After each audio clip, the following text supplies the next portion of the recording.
Fala aí, pessoal, seja bem-vindo a mais um vídeo aqui no canal. Vamos acompanhar as últimas notícias do São Paulo. E essa história de Thiago Mendes fechado com o tricolor procede. E o Rafael pode estar de saída. O São Paulo já entra em campo no domingo, né, contra o Flamengo. Então trago essas e outras notícias para vocês. Então, sem mais enrolação, vamos pro vídeo. Quero falar agora sobre o São Paulo. Thiago Mendes tem um acordo fechado com o tricolor. Informação que você soube há alguns dias aqui no canal.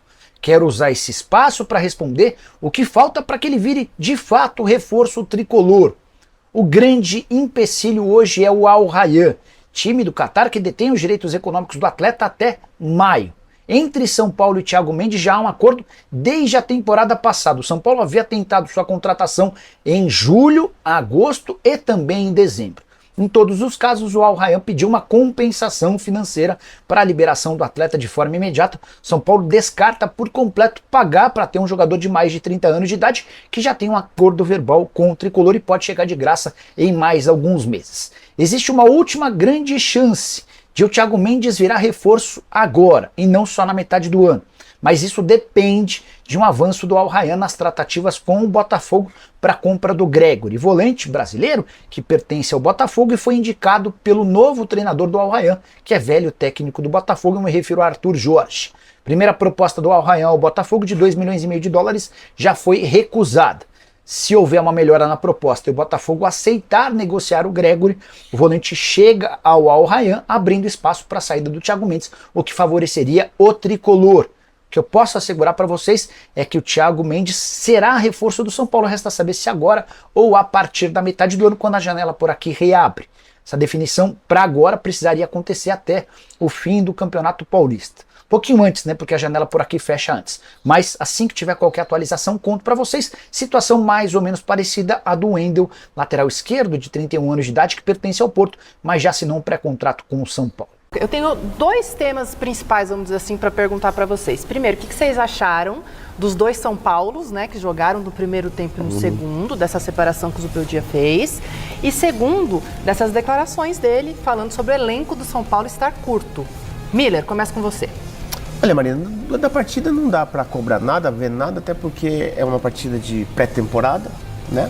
Amistoso. Então acho que o jogador está com a perna presa, está sem ritmo de jogo e é normal acontecer isso. Então, cobrança zero. Acho que o placar foi insignificante nesse sentido, né?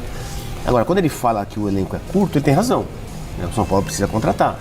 O Oscar é muito pouco, né, para o São Paulo. O São Paulo precisa de um lateral direito.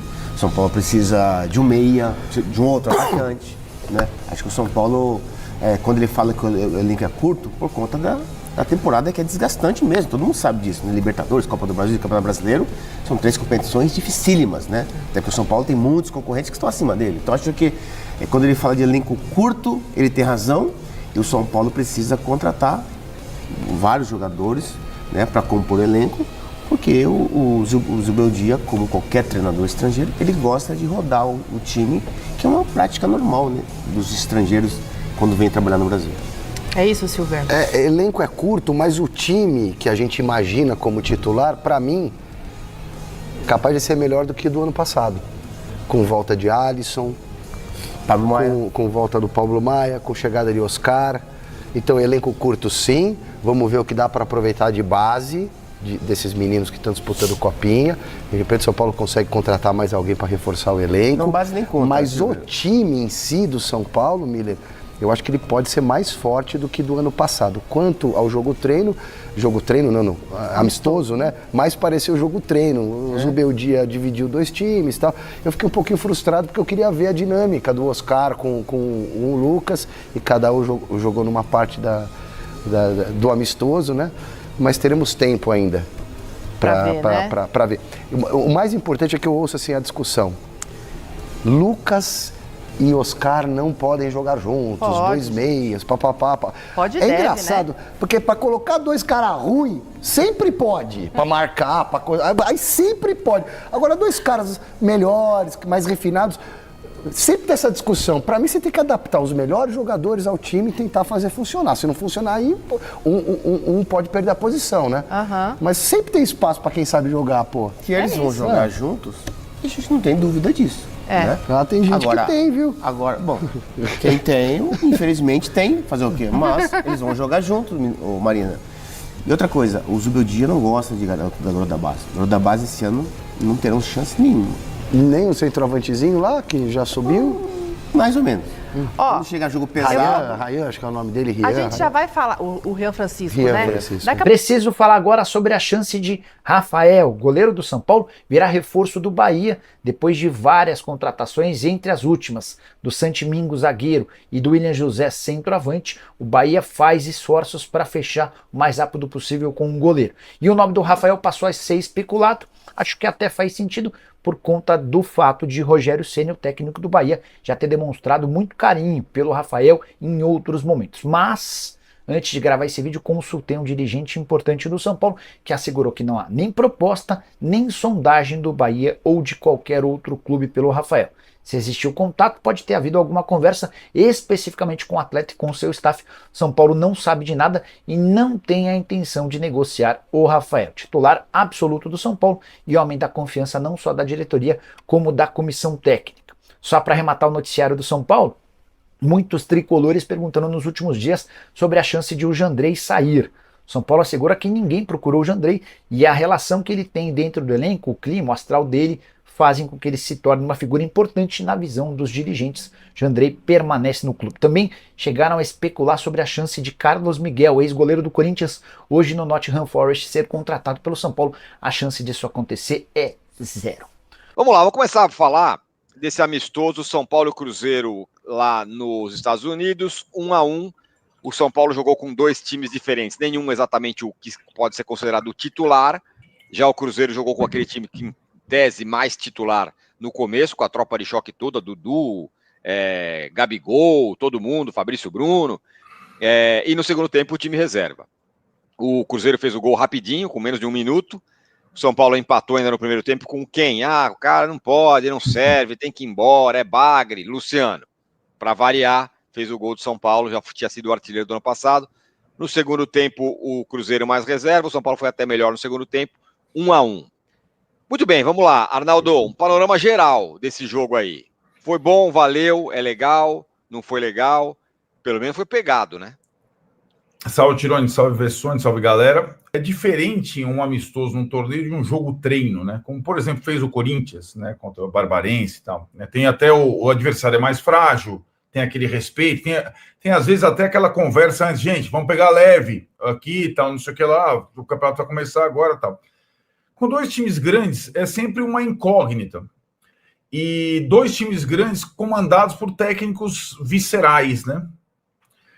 E eu acho que desde do Caro Coroa ali, ficou claro que o Cruzeiro, sobretudo, estava levando aquele negócio muito a sério, né? No começo, o time marcando pressão, dividindo todas, pegando. Qualquer escapada do São Paulo era parada com falta. E aí o São Paulo foi entrando nesse ritmo, né? E o jogo ficou quente. O São Paulo começou perdendo o jogo, aquele jogo. Você vai para um jogo que já começa perdendo, né? Com uma saída de bola bizonha, lembrando os maus tempos do ano passado. 1-0 para o Cruzeiro com 30 segundos. Gol do excelente Matheus Henrique. Não, Matheus Henrique não, né? Nossa, eu sempre confundo. Não, Matheus Henrique não, Vessone, caramba. Matheus Henrique é o volante, caramba. Pereira. Matheus Pereira. Eu acho que esses dois jogadores, eles dão ao Cruzeiro, Matheus Henrique e Matheus Pereira, um ar quase europeu. Eles estão no auge da carreira, da idade, e eles determinaram o ritmo do Cruzeiro no início do jogo. Um na saída de jogo, o Matheus Henrique, e o outro na conclusão e na criação, o Matheus Pereira fez um golaço. O Cruzeiro, claro, não ia aguentar todo esse ritmo no primeiro jogo da temporada, e o São Paulo aos poucos foi se assentando, equilibrou e conseguiu o empate num daqueles gols que só o Luciano faz, né? Que conclui de um jeito estranho, sempre com a canhota tal, e dizia um pouco do Cássio. Não tinha VAR, se tinha impedimento ou não, estava mais ou menos na mesma linha do zagueiro adversário, e empata o jogo na última bola do primeiro tempo. Aí no segundo tempo mudou tudo, como você falou, tirando o Cruzeiro foi para o time reserva e o São Paulo foi para o outro time misto. E o outro time misto do São Paulo era o que suscitava mais curiosidade. É o que tinha as estreias, né, de Oscar e Enzo Dias, é que tinha a volta de Pablo Maia. E no segundo tempo, com esse time misto, o São Paulo foi melhor praticamente o tempo todo. Não foi muito ameaçado, não fez o segundo gol. Mas eu acho que foi válido para os dois times, para os dois treinadores, para observações. Do lado do Cruzeiro, eu acho que o Diniz vai ter dificuldade em firmar um time de início com o Gabigol e Dudu juntos. O resto está no outro ritmo dos dois. E no lado do São Paulo, vamos ver qual será a primeira formação titular do Zubeldia depois dessas observações. Mas ficou claro que a grande preocupação do São Paulo, que eram as laterais, mais até do que o Oscar, mesmo com improvisos, elas tiveram algumas boas soluções e a estreia do especialista no Enzo Dias foi bastante razoável, para dizer o mínimo, né? E aí acho que o torcedor do São Paulo sai com uma impressão assim, positiva dessa primeira observação, mas acho que é agora que vem a questão, né? A divisão desse time, literalmente daí, em duas frentes, né? A continuidade do torneio contra o Flamengo e a estreia no Paulista contra o Botafogo na segunda-feira. Mas não sei se vocês concordam, com base até na observação do Vessone sobre a utilidade do jogo para os dois times, para os técnicos observarem. Contra o Flamengo seria ideal também rodar dois times a essa altura. Sem dúvida. E não ter só 5 no banco. Talvez o Flamengo mesmo faça isso, né? O Flamengo deve rodar muito mais que o São Paulo. O São Paulo não vai poder rodar contra o Flamengo tanto, né? Não é tão simples essa. Até ruim você fazer o jogador jogar o tempo todo, né? Exato. Você pega o Pablo Maia ontem, ele jogou o quê? 20 minutos. 30 minutos. Pareceu um pouquinho fora, hein? Tá fora. O Alisson fora ainda. Então, bem fora. Acho o Alisson mais fora que o Pablo Maia. O Alisson é gordinho, né? O Pablo Maia é fora de ritmo completo. É isso, então faz sentido deixar Pablo Maia e Alisson lá, mas sem o Bobadilha chegou por... Tudo isso não é simples fazer essa engenharia para esse momento. Tanto que a primeira resposta do Zubeldia na coletiva, ele falou, ufa, ainda bem que não machucou ninguém. Foi a análise dele. A primeira coisa, ainda bem que não machucou ninguém, e depois acho que foi interessante o jogo e tudo mais. E ele falou, o elenco é curto, qualquer um que machucar vai fazer falta, né? E ele comemorou a não lesão. O Wallace, por exemplo, do Cruzeiro saiu com machucado, né, no jogo. E o Pablo Maia, como a gente falou, jogou 30 minutos. Tá todo mundo na ponta dos dedos lá. O cara vendo uma contusão muito séria. Então, devagarzinho ali, numa boa. Falando em contusão séria, foi uma entrada do Oscar, né? O Oscar tentou fazer um desarme ali numa saída de bola, bateu no Wallace, o Wallace saiu machucado. Mas quem realmente estava inspirado, vamos dizer assim, foi o Fagner, hein, Vessa? Rapaz, o cara na primeira ele já deu um come em quem foi? Foi no Enzo Dias. Foi no Enzo Dias, só que ele bateu no cara errado, né? E aí, teve gente falando assim, ó, que o jogo começou a ficar mais quente depois que o Fagner entrou, que aí ele começou a distribuir pancada em todo mundo e a coisa pegou. Mas que coisa, né? Um jogo amistoso. Deu até pena da juiz lá, o nome dela é Tori Penso. Nossa, ouvindo o cara gritar o tempo todo, não o Fagner só, mas todo mundo. Fala aí, Vessa. O Zuba tomou amarelo, né? Tomou amarelo. Isso, então é inacreditável.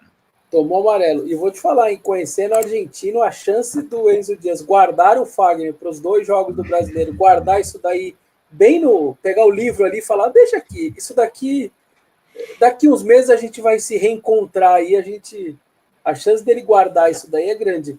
Cara, o Fagner é isso, não tem Florida Cup, não tem amistoso, e vai ser isso, o torcedor do Cruzeiro vai ter que se acostumando, o torcedor do Cruzeiro estava acostumado, e a torcida do Cruzeiro agora vai ter que entender que é assim mesmo, mas o que mais me chamou a atenção, porque eu já conheço Fagner, então para mim isso não me chama atenção, você citou o Wallace, o homem entrou de correntinha, teve que tirar, a juíza mandou tirar a corrente, um atleta profissional entrar de corrente, gente, é amistoso, beleza, mas tem um outro time contra a camisa, é um jogo, né? Não é nem jogo treino, é um amistoso, vai entrar para a história dos clubes, os historiadores vão contabilizar, entrar de corrente é brincadeira, hein? Então é isso aí, pessoal, vamos comentar sobre essas últimas notícias do São Paulo. Então o volante Thiago Mendes, né, deve ser o próximo reforço do Tricolor. Vai se juntar, né, pessoal, a vários volantes que o São Paulo já tem, como o Pablo Maia, o Alisson, o Marcos Antônio, o Bobadilha. o Luiz Gustavo, tem o Lisieiro também, né, pessoal, mas ele deve deixar o tricolor. Então o São Paulo já está bem servido de volante. O São Paulo no começo do ano, né, galera, não tinha lateral esquerdo praticamente, já que o Wellington saiu, o Jamal Lewis também. Tinha apenas o jovem Patrick, né, pessoal, que não passava muita confiança. Mas agora o São Paulo conseguiu fechar com o Enzo Dias, né, pessoal, que fez uma boa estreia contra o Cruzeiro. E o Endo deve chegar no meio do ano, né, galera? Então, na lateral esquerda também o tricolor está bem servido. Na zaga, né, com a continuidade do Arboleda também. O São Paulo busca apenas no lateral direito, né, pessoal, para esse começo de temporada. O São Paulo queria o Natanael, né, mas o jogador fechou com o Atlético Mineiro. O São Paulo sondou nos últimos dias o lateral do Valladolid, né, Lucas Rosa. Mas o tricolor queria por empréstimo, né, pessoal? Mas o Valladolid não quer emprestar, quer apenas vender. Então o São Paulo segue aí de olho no mercado, né, galera? Atrás de algumas oportunidades. Mas com um bom jogo, né, que o Ferrarese fez contra o Cruzeiro ali improvisado. Não duvido nada, né, galera? O São Paulo desistir de tentar trazer um lateral direito no momento. Até porque o São Paulo tem o Igor Vinícius, né? Tem o Moreira. O São Paulo queria oferecer o Moreira, né, por empréstimo para o Porto para a vinda antecipada do Wendel. Mas o Porto está dificultando o negócio, então é muito provável que o Moreira fica. Mesmo assim, eu acho que o São Paulo tinha que trazer outro lateral, né, pessoal? Até porque o Moreira joga 2 jogos, depois fica 2 meses fora, então é complicado. Mas agora com o Ferrarese também jogando ali na posição, né, pessoal? O São Paulo pode entender que está bem servido. O Zubeldia queria mais outro atacante, né, pessoal? Pelos lados e mais um centroavante. Mas eu acho difícil, né, pessoal? Mesmo com a saída do Elton Rato, o São Paulo entende que está bem servido, né, pelas beiradas. Já que tem o Lucas, né, pessoal? Tem o Ferreirinha, tem o Eric, tem o Henrique Carmo, tem o William Gomes. E de centroavante, né, pessoal? São Paulo conta com o Caleri, com o André Silva. E o Rian Francisco deve subir, né, para o profissional após a copinha. E alguns comentaristas, né, pessoal, vem falando que o Zubeldia pode utilizar o quarteto, né, neste começo de temporada com o Luciano, Lucas Moura, o Oscar e o Caleri. Eu não concordo muito, né, galera, com essa escalação. Até porque são 4 jogadores com mais de 30, né, pessoal? Então, no futebol de hoje precisa de velocidade. O Zubeldia queria, né, pessoal, no fim do ano passado, um meio-campista. E ele chegou. Agora só que faltava, né, galera? Jogar o Oscar de um lado. Na minha opinião, o Oscar chegou, né, pessoal? Mas está meio lento ainda. Lucas de outro com o Luciano no meio. Então não faz muito sentido, na minha opinião. Eu queria ver muito o Oscar no meio campo, né, galera? Com o William Gomes de um lado, o Ferreirinha ou o Lucas Moura de outro, com o Caleri de centroavante. E o Tricolor deve fechar nos próximos dias, né, pessoal? Uma parceria com o empresário grego Ângelos Marinax. Na minha opinião, né, galera, é um ótimo negócio. Até porque ele deve investir na base do Tricolor mais de 600 milhões de reais. E se o São Paulo vende, né, pessoal, e forma 1, 2, 3 jogadores por ano, essas vendas devem ser triplicadas. O contrato deve durar 10 anos, né, pessoal? Nos primeiros anos, o São Paulo vai manter 75%, né, das vendas e já no final 60%. Mas não é tão ruim assim, na minha opinião, né, galera? Até porque o Beraldo mesmo, né, segundo o Júlio Casares, o São Paulo ficou apenas com 60% do jogador. Então esses números, né, pessoal, de algumas vendas já vem acontecendo. Então, na minha opinião, não é um negócio tão ruim assim, né, galera? Até porque o São Paulo precisa fazer alguma coisa, já que não quer virar SAF, né, nos próximos anos. Então o São Paulo entende, né, galera, com esse fundo de investimento, o São Paulo deve quitar boa parte das suas dívidas bancárias. Então, assim, diminuir os juros em quase 50%. E já com essa parceria para as categorias de base, né, pessoal, São Paulo conseguir fazer boas vendas para conseguir quitar suas dívidas. Acho difícil São Paulo fazer como o Flamengo fez no passado, investir pouco, né, pessoal, no time profissional. Até porque se fazer isso, na minha opinião, São Paulo está sim correndo risco de rebaixamento. Então, São Paulo tenta ir para esse rumo, né, pessoal, do fundo de investimento e de trazer um investidor para a base, né, do clube. E o São Paulo entende, né, galera? Com essas várias saídas que teve no elenco, o Tricolor calcula que deve ter um fôlego na folha de pagamento de quase 2 milhões de reais por mês. Alguns comentaristas, né, vêm criticando a saída do Galopo, do Ayrton Rato, do Nestor, do Michel Araújo. Eu não concordo muito, né, galera? O Rato mesmo, com a saída dele, alguns jovens do São Paulo, como o William Gomes, devem ter mais oportunidades. E já na situação do Galopo, né, pessoal, foi a maior compra da história do São Paulo. Então o Tricolor está tentando recuperar um pouco do investimento que fez, né, pessoal, nesse jogador. Já o Michel Araújo e o Nestor, na minha opinião, não vai fazer muita falta também. O Nestor principalmente, né, pessoal? Até porque vinha sofrendo muito com lesões, né, galera? Ele nunca caiu muito nas graças da torcida. E já o Michel Araújo, né, pessoal? Teve uma proposta em definitivo e o São Paulo precisa de dinheiro, né? Não tem jeito. Até porque o Tricolor tenta arrecadar mais de 150 milhões de reais em vendas esse ano para conseguir cumprir a meta e fechar com um superávit de mais de 44 milhões de reais. Vamos ver se se confirma, né, pessoal? Até porque ano passado o São Paulo não investiu muito e mesmo assim ficou com grande prejuízo. E após o empate do São Paulo contra o Cruzeiro, o Tricolor entra em campo no domingo contra o Flamengo pela FC Séries. Depois o São Paulo estreia no Campeonato Paulista, né, pessoal? Na segunda-feira contra o Botafogo de São Paulo, fora de casa. Depois joga em casa contra o Guarani. Depois já tem um clássico pela frente, né, pessoal? Contra o Corinthians jogando em casa. Depois joga fora de casa contra a Portuguesa. Depois tem um clássico contra o Santos, né? Fora de casa. Depois enfrenta o Mirassol em casa. Então essa aí é a sequência do Tricolor, né, pessoal? Nos próximos dias. Então é isso aí, pessoal. Se você curtiu o vídeo, deixa seu like, se inscreva no canal. E até a próxima.